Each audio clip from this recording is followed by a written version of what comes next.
Gersonova terapija metoda je iscjeljivanja tijela pomoću posebne prehrane i detoksikacije, čime se poboljšava prirodna sposobnost organizma za samoizlječenje. 20. godina 20. stoljeća razvio ju je njemački liječnik Max Gerson, pokušavajući izliječiti vlastitu migrenu za koju tada nije bilo lijeka. Eksperimentirajući na sebi, otkrio je da ga vegetarijanska prehrana lišena soli lišava mučnina i glavobolja, a preporučivši isti tip prehrane svojim pacijentima, slučajno je otkrio lijek za lupus i tuberkulozu za koju tada nije bilo lijeka. Nakon kliničkih ispitivanja, Gersonova terapija postala je poznata u cijeloj Europi, a s vremenom i osporavana od strane raznih interesnih krugova. Max Gerson odavno nije živ, ali je štafetu promicanja Gersonove terapije preuzeo njegov unuk Howard Strauss, osnivač Gersonova instituta. Porazgovarali smo ovdje, na rubu znanosti.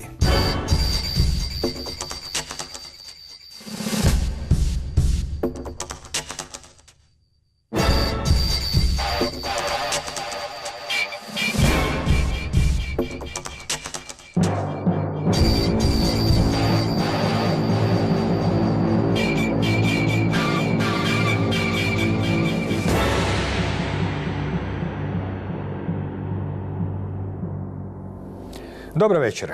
Howard Strauss unuk je doktora Maxa Gersona, njemačkog i kasnije američkog liječnika koji je stvorio danas svima znanu Gersonovu terapiju. Howard Strauss također je autor knjige Dr. Max Gerson, Liječenje beznadog i također je jedan od najvećih poznavatelja Gersonove terapije u cjelini. Dobro večer. Good evening. Što je Gersonova terapija i na čemu se temelji? The Gerson therapy is an organic, is a holistic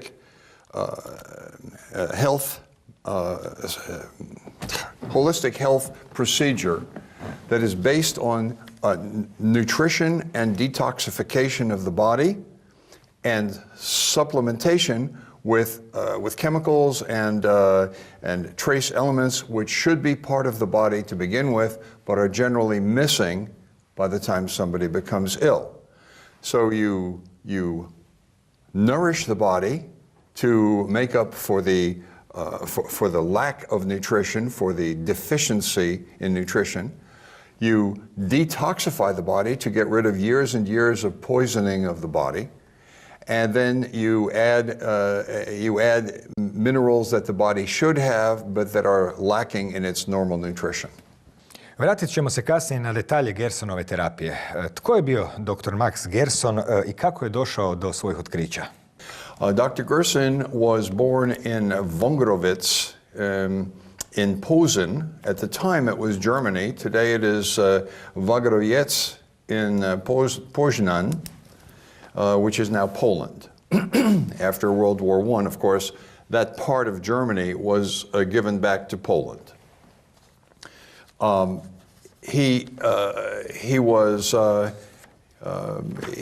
He was the son of a relatively well-off, but not wealthy, but well-off Jewish oil press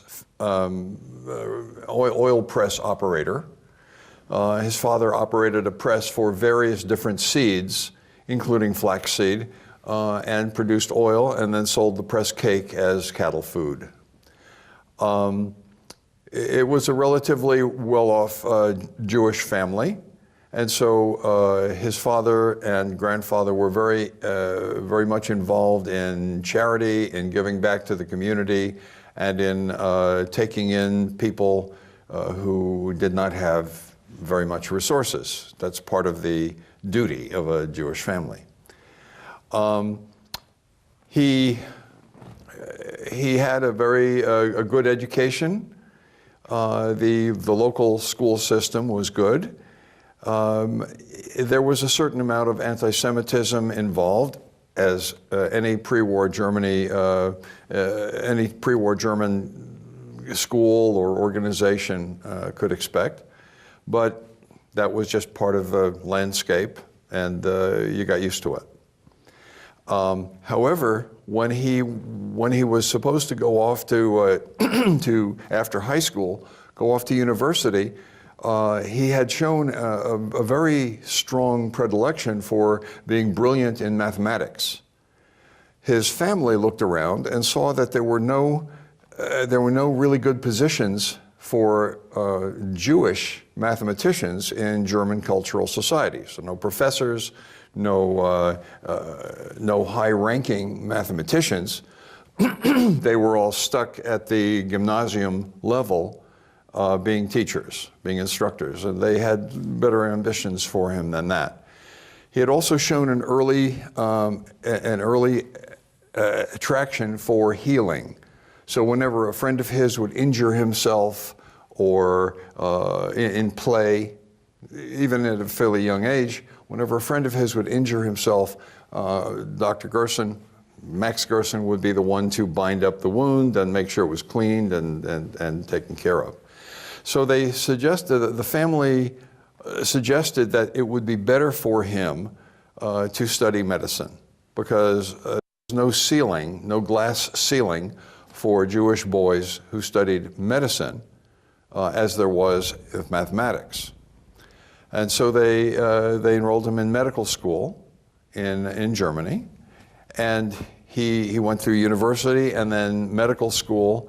And the medical school at the time, I don't know how it is today, but at the time, they would study with experts in a particular area of medicine at one university, and then if they wanted to study a different field of medicine, they would move to another university where that was a specialty. And so he moved around to several different universities studying with the best of the best.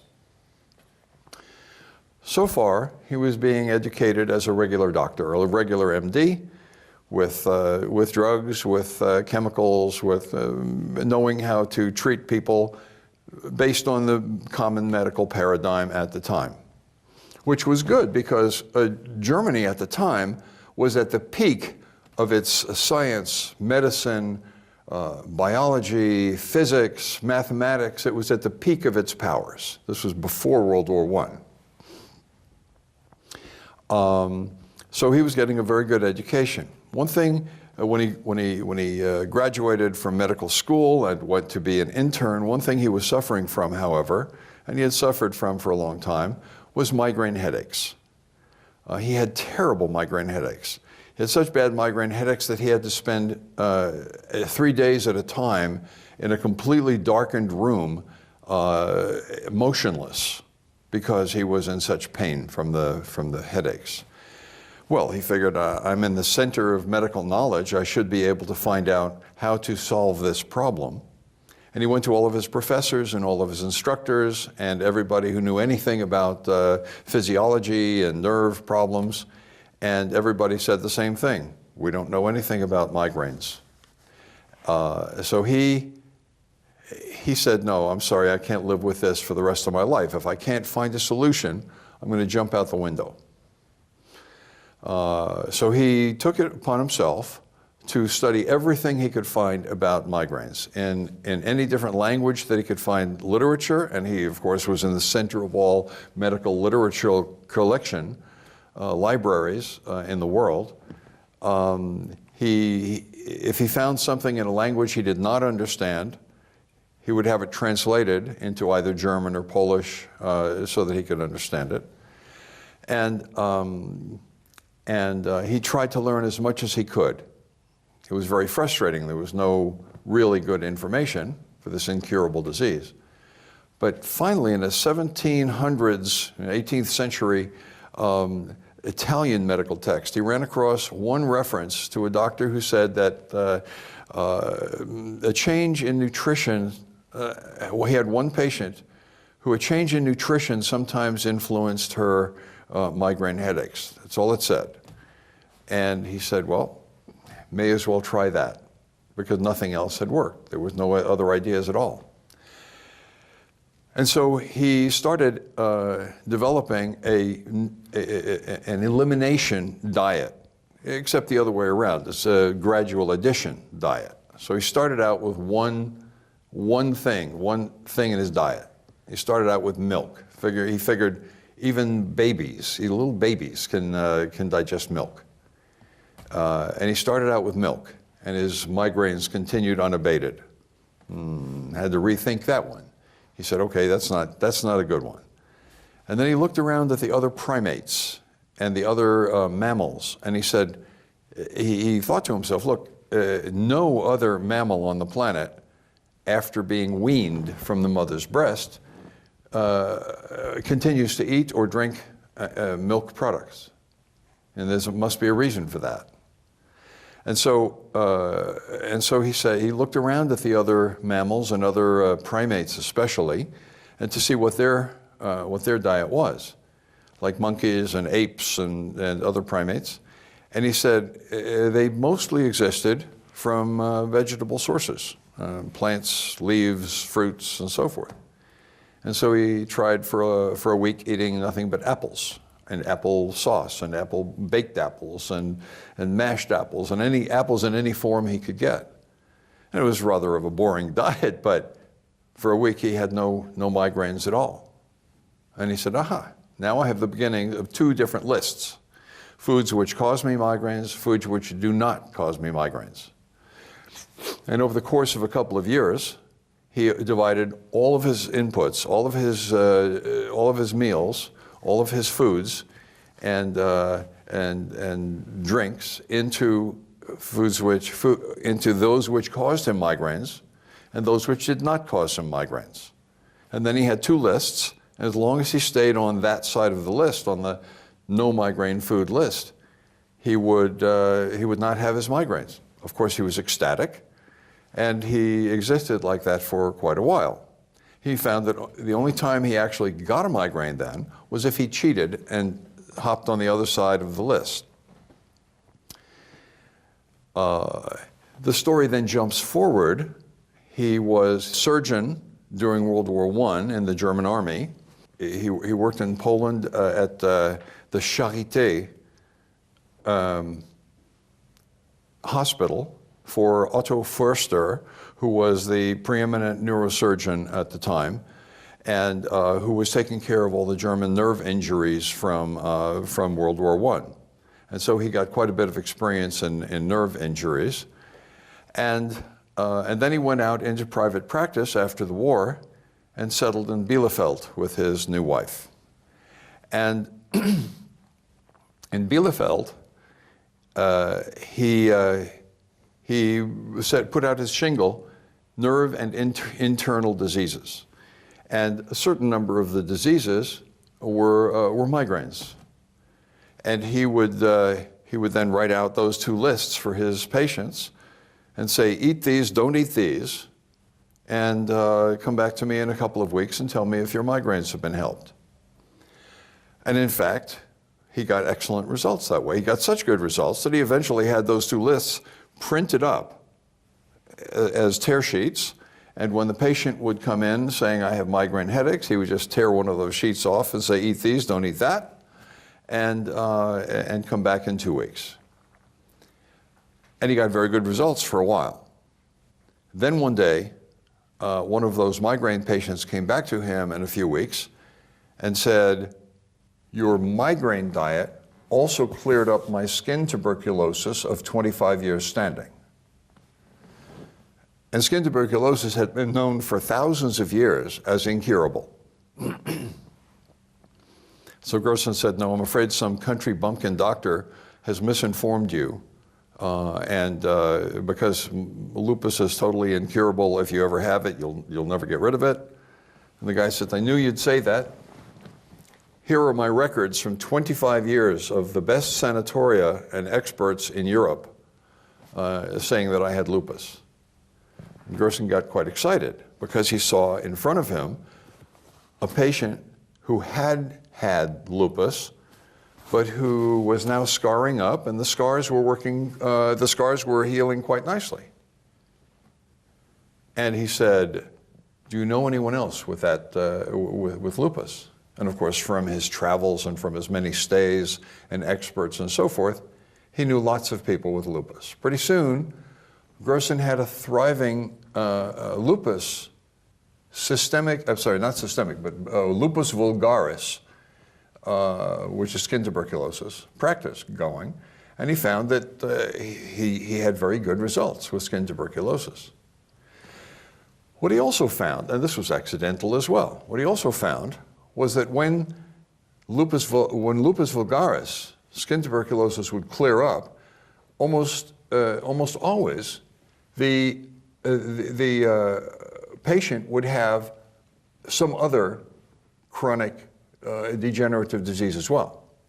So they'd have lupus and migraine, or they'd have lupus and diabetes, or they'd have lupus and kidney or lung or bone tuberculosis. And those would clear up as well. So he had another departure from what he had been told.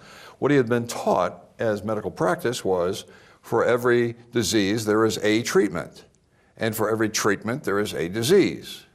And yet here he was with one treatment clearing a multitude of diseases. And he had to rethink what he had been taught about medicine and how medicine worked and how the body worked. And after quite a bit of thought and study, he finally came to the conclusion that what he was curing was not a set of symptoms defined as a disease.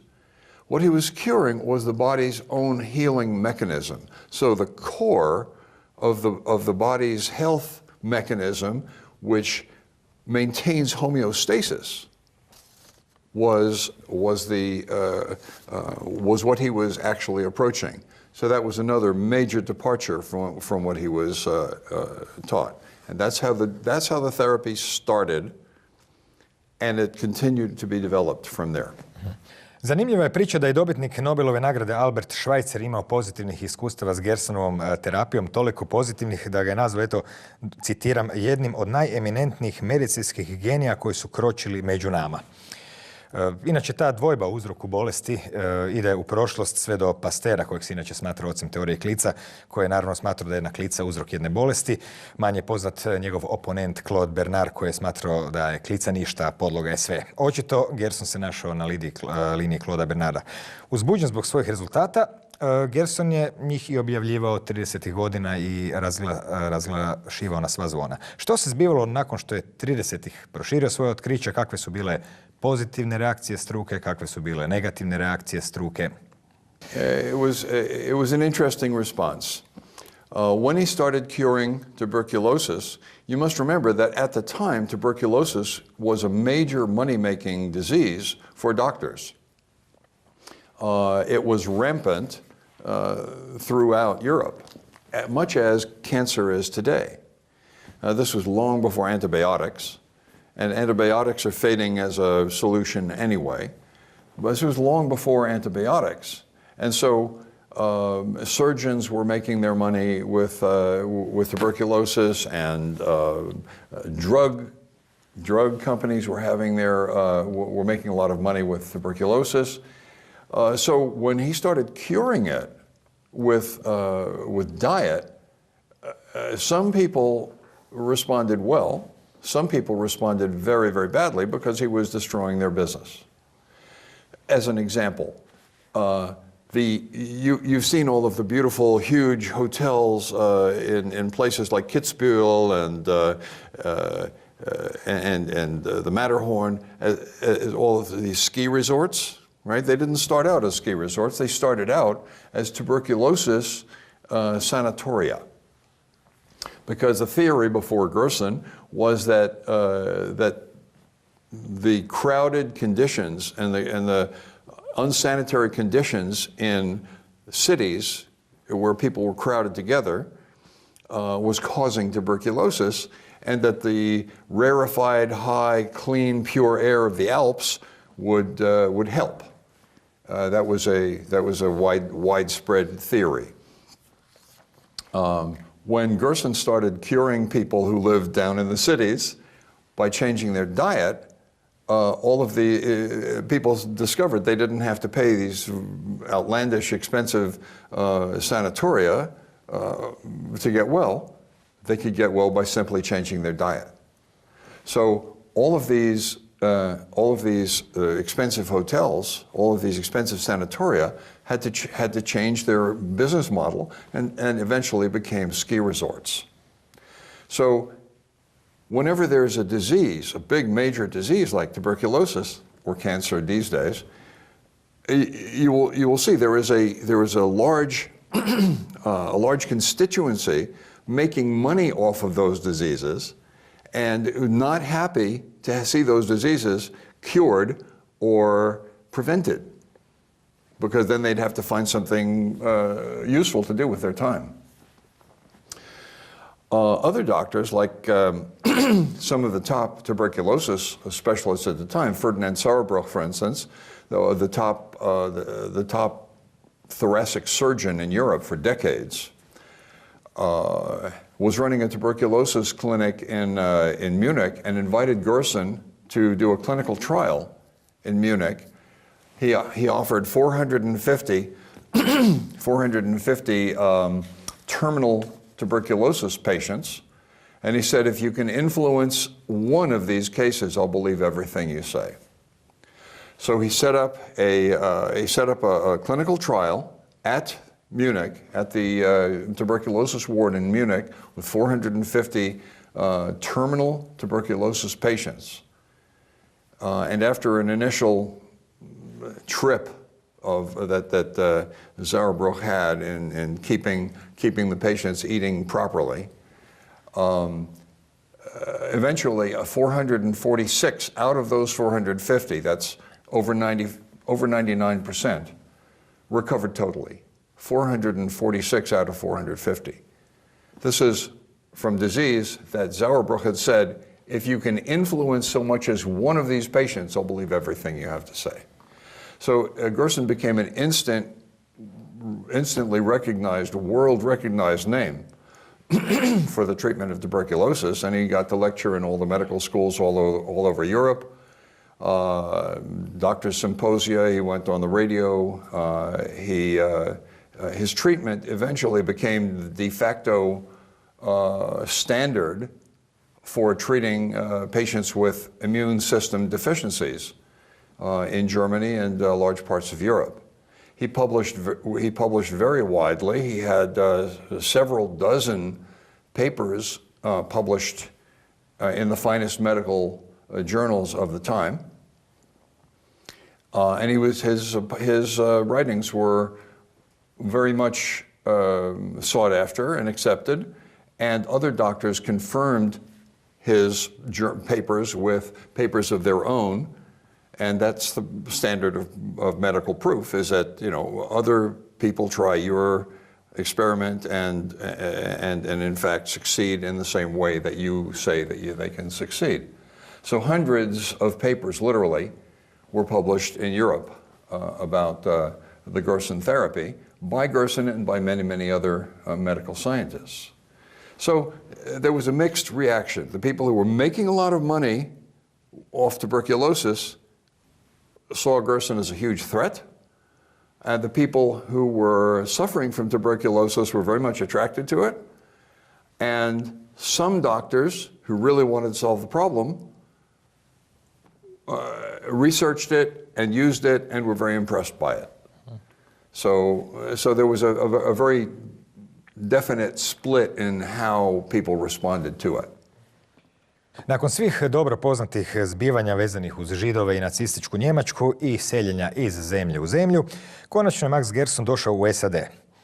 Tuberkulozno je kao glavnu bolest pomalo istiskivao rak i tada je on i objavio svoju knjigu Terapija za rak, rezultat 50 slučajeva. Bilo je to dosta uzbudljivo vrijeme, bilo je puno kongresnih saslušanja. Što se sve sa Maxom Gersonom zbivalo u Americi?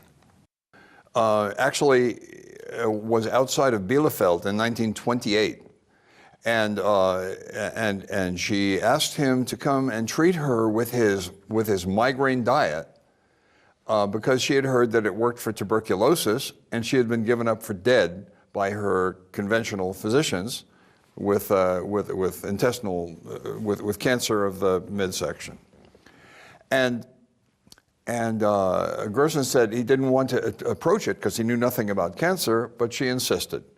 Well, he applied his migraine and tuberculosis diet to this patient, and lo and behold, it succeeded in banishing also the cancer. She then brought him two other patients, friends of hers, who he gave the same treatment to and who also recovered. So his first three cancer cases, mind you, an incurable disease, right? His first three cancer cases were cured. And from then on, he became obsessed with the idea that he had something to add to the cancer question. And he continued to learn and read and study as much as he could, anything he could find about cancer, and all he found was contradiction and theory and speculation. He couldn't find anything definite. But he continued to apply where he could the therapy. Now, having been forced to leave Germany and hopscotch around from Germany to Austria to France to England and eventually settling in the United States, tuberculosis was still a problem in the United States. They also had their theories about, moving out west to the clean air of the West instead of the industrial cities of the East would help tuberculosis, or high mountains or something like that. But Gerson showed that you could solve the tuberculosis problem with diet. The first clinical trial in the United States was done by a doctor who had visited Germany looking for solutions to tuberculosis from Saranac Lake in New York. And he brought back the Gerson therapy, and he started using it on patients. And he found that the patients were doing fine on Gerson's therapy, but the other doctors in his medical society were very, very angry with him for breaking their rice bowl, essentially, and eliminating the disease that he was curing, and that they were making money treating. So he was influenced heavily to sabotage the experiment, and despite his promises to Gerson, published the results without giving Gerson a shot at commenting. So from then on, the Gerson, right away, Gerson's reputation in the United States was sullied. But when he settled in the United States, he finally he started treating tuberculosis and was very successful treating tuberculosis in the United States. But he was seeing that cancer was a growing problem. Back at the turn of the last century, it was a 1 in 50 problem. 1 person in 50 would get cancer or far less. Today, it's a 1 in 2.3, so it was already on that rise. And since he had had success with cancer in Germany, he decided to apply his therapy to cancer. And after a few stumbles, he refined his therapy, and after a few stumbles, he figured out what had to be changed and what had to be modified so that he could consistently get good results. And he consistently got good results. Now he added a whole new population of doctors to those people whose business he was injuring, because cancer was being built up as a very lucrative business to get into, because it was very painful, very frightening, and could be treated until the patient died and make the doctor very rich. So curing it was not a very popular concept, and eliminating it, so if you know how to cure it, you obviously know how to eliminate it, prevent it, right, was even less popular. So he became immediately, he was barred from any kind of publication in the United States, although the medical journals in Europe still continued to accept and print his papers.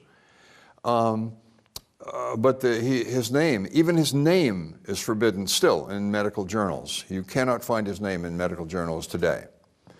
At one point, several of his very famous patients prevailed upon Senator Claude Pepper, who was holding hearings in Washington, to have Dr. Gerson testify in front of Congress, which Dr. Gerson did. He testified in front of Congress, and he brought with him 5 patients who had been declared incurable by other doctors, who were clearly there and alive, several years after they had been treated for incurable disease by Gerson. And the entire medical profession went bonkers. They went crazy, and they started a major campaign of slander and calumny and suppression and everything else. They wouldn't let him present. They wouldn't let him publish. They called him names in the press every chance they got, and it was he became a major enemy. But his patients loved him. Put novca je dosta lako slijediti. Eto, Nixon je još 1972. objavio rat raku. Rekao je da samo treba investirati dovoljno novca i problem će biti riješen. Od tada je investirano oko 39 milijardi dolara. 1972. 220.000 ljudi umrlo od raka. 1997. 560, što znači da ta politika se nije pokazala baš najuspješnijom, ali pokazala nešto drugo.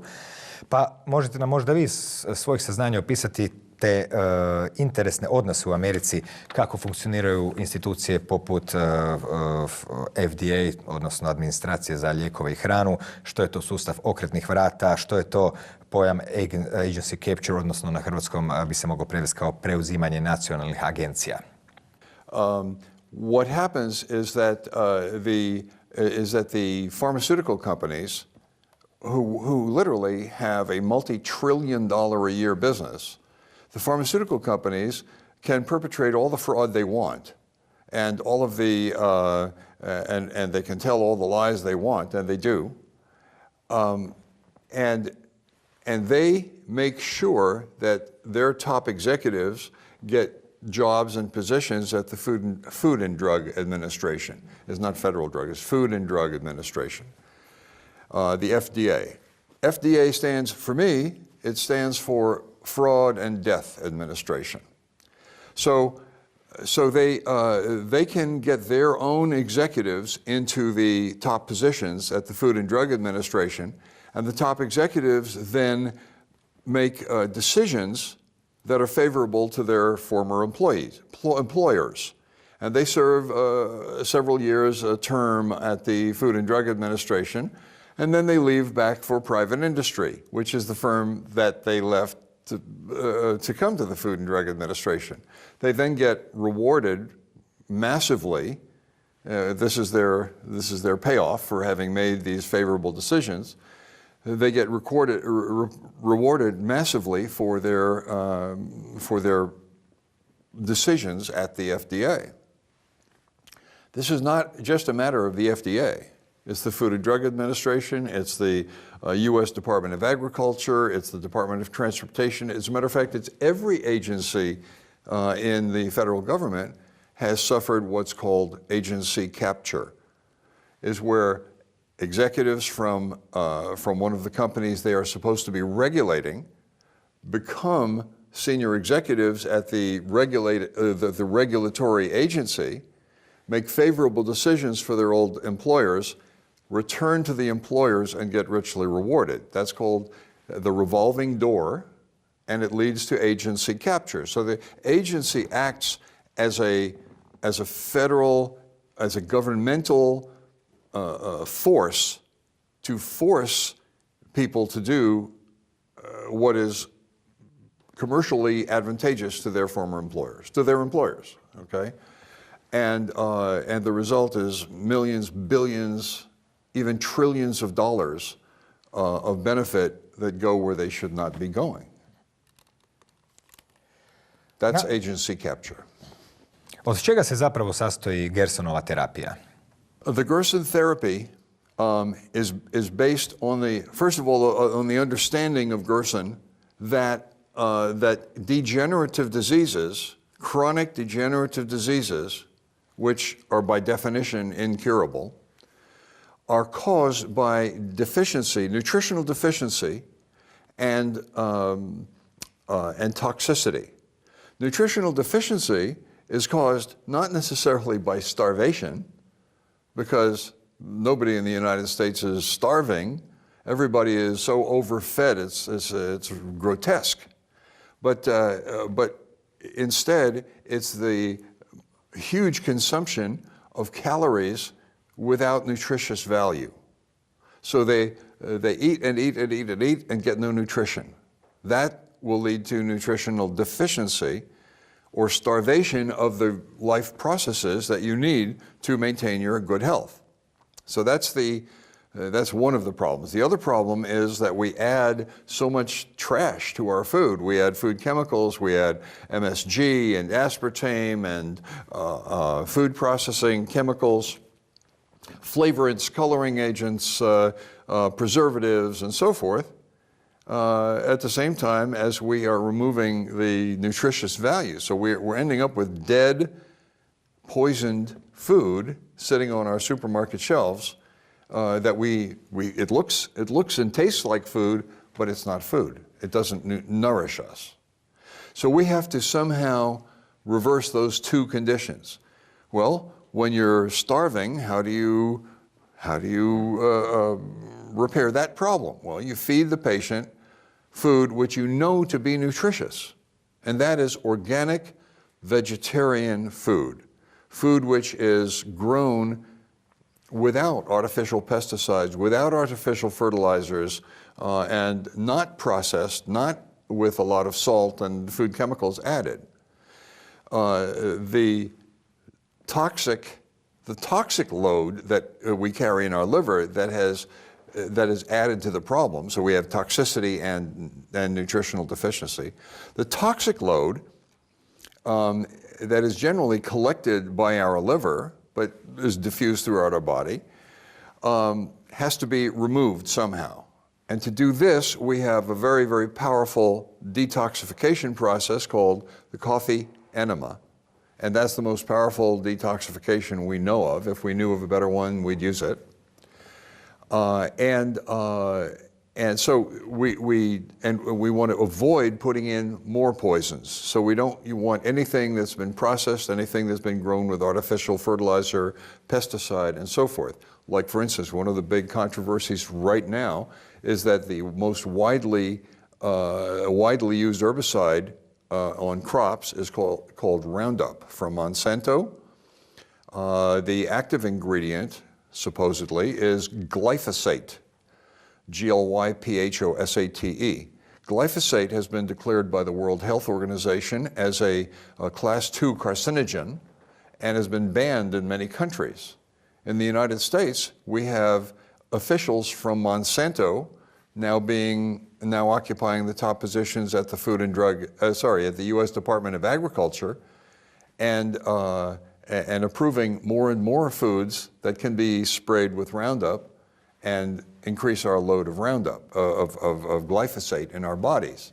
This is leading to all kinds of cancer. It leads to autism and other problems. So we have to reverse those processes, and the way we do it is by detoxifying the body with the coffee enemas and by re-nourishing the body, not just by eating organic vegetarian foods, but by flooding the body with organic nutrients through the use of 13 fresh-pressed juices, fruit and vegetable juices, all day long. Every hour on the hour, and another juice. So the patient gets put through his body about 15 to 18 pounds, that's 7 to 8 kilos of organic material through his body every day.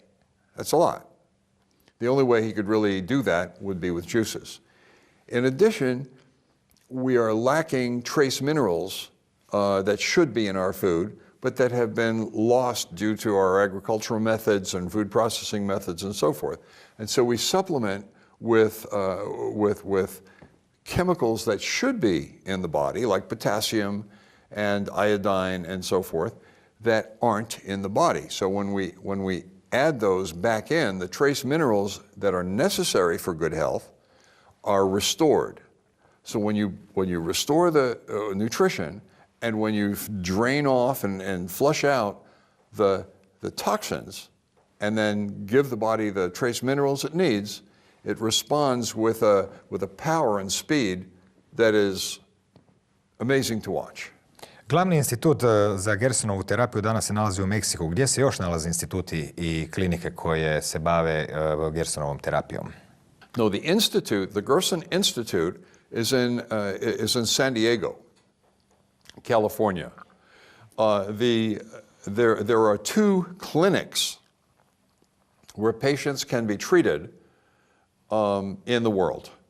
One of them is over the border in Mexico because the United States will not allow cancer to be cured within the United States. It's far too lucrative of a disease. And the other one is outside of Budapest in Dobogoko in Hungary.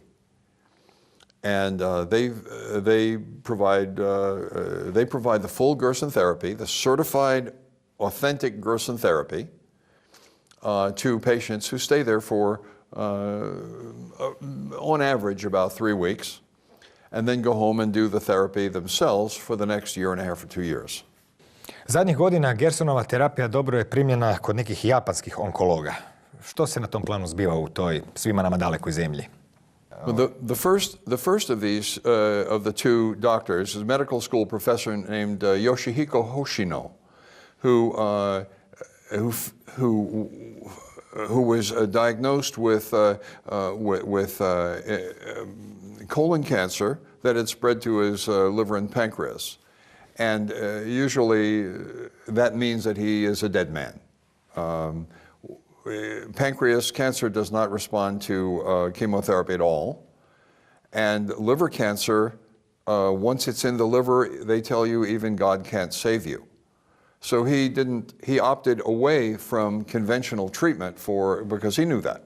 He opted away from conventional treatment for something else. And he looked around and he found the Gerson book, which had just been translated into Japanese, and he treated himself on the Gerson therapy for his cancer. While he was doing that, he also treated a dozen other patients with different kinds of cancer on this therapy, and all recovered.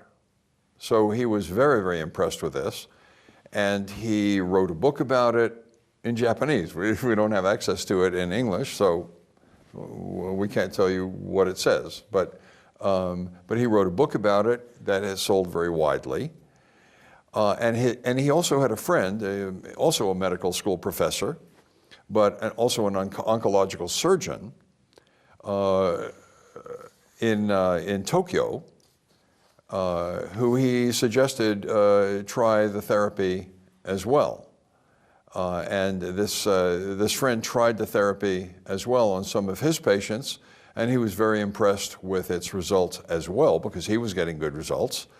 And so not only did he write a book, he also published several papers, all of which are Japanese or Chinese. His name is Dr. Watayo, Takaho Watayo. And I've had the dinner with both of these men in Japan, and they're fully aware of the Gerson therapy. They use it. They've done tests on it. They've measured. They've published on it, and they published their own books on it. Dr. Watayo's book he had 200,000 printed, and they sold out in a couple of months. So it's in Japan.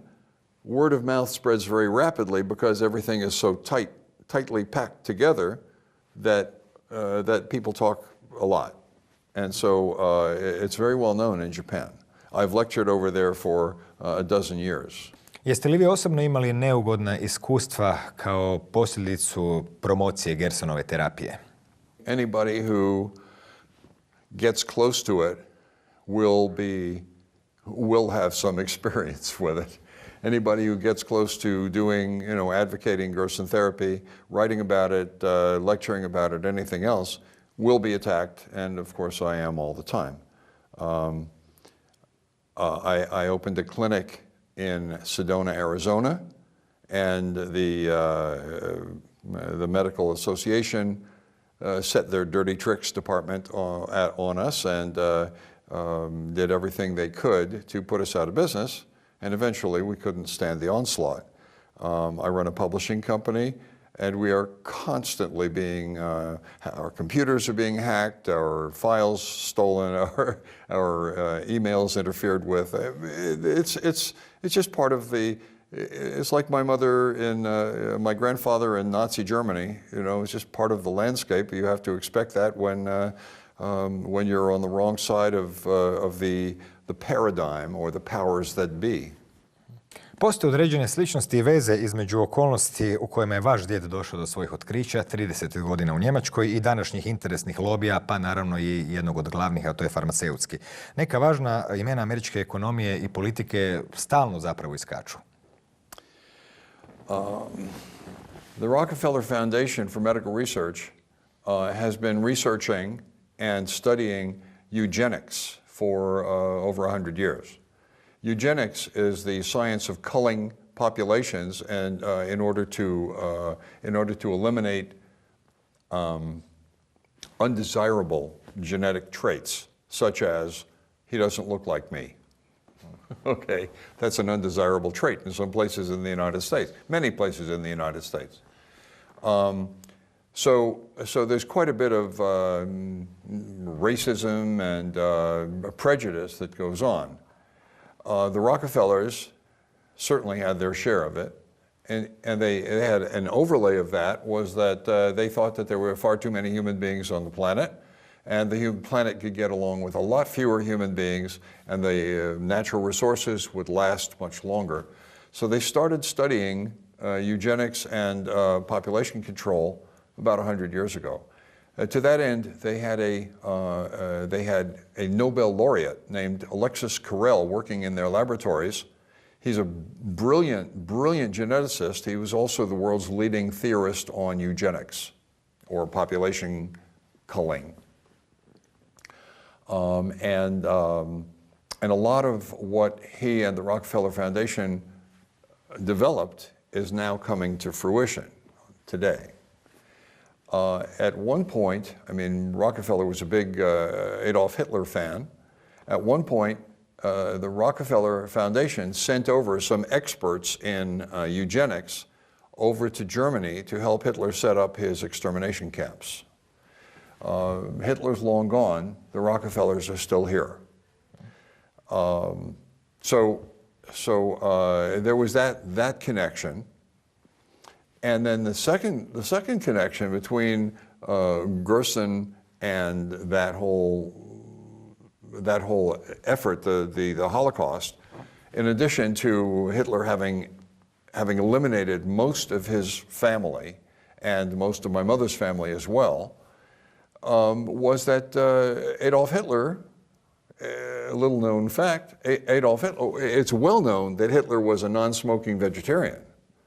What's lesser known is it was because he was using the Gerson therapy to treat his digestive problems that he had gotten while a prisoner of war in Austria during World War I. So his doctor, Ferdinand Sauerbruch, remember I mentioned Ferdinand Sauerbruch, his doctor put him on this therapy that he knew to be effective, which happened to be the Gerson therapy, which at the time was being called the Gerson-Sauerbruch-Hermannsdorfer therapy, which of course Hitler refused to say the word Gerson because it was so, Jewish. He would call it the GSH diet, and Sauerbruch administered it for him.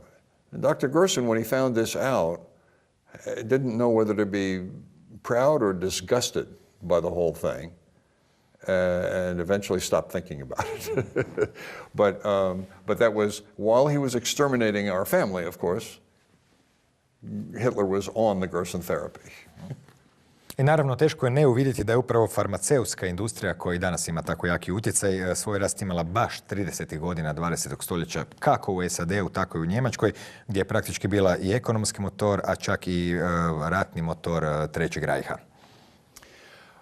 Remember that many of the perpetrators of the Second World War, of the war and genocide and so forth, many of the perpetrators were heads of chemical companies such as BASF and Krupp Kohlechemie and so forth. They were eventually tried for war crimes and put away in Spandau for a while, but eventually released. And within about 10 years, they were back at the heads of those same companies. The EU, it turns out, is a major effort by those companies to achieve what Germany tried to achieve by arms twice, by armed conflict in World War I and World War II, domination of the world, or of Europe at least.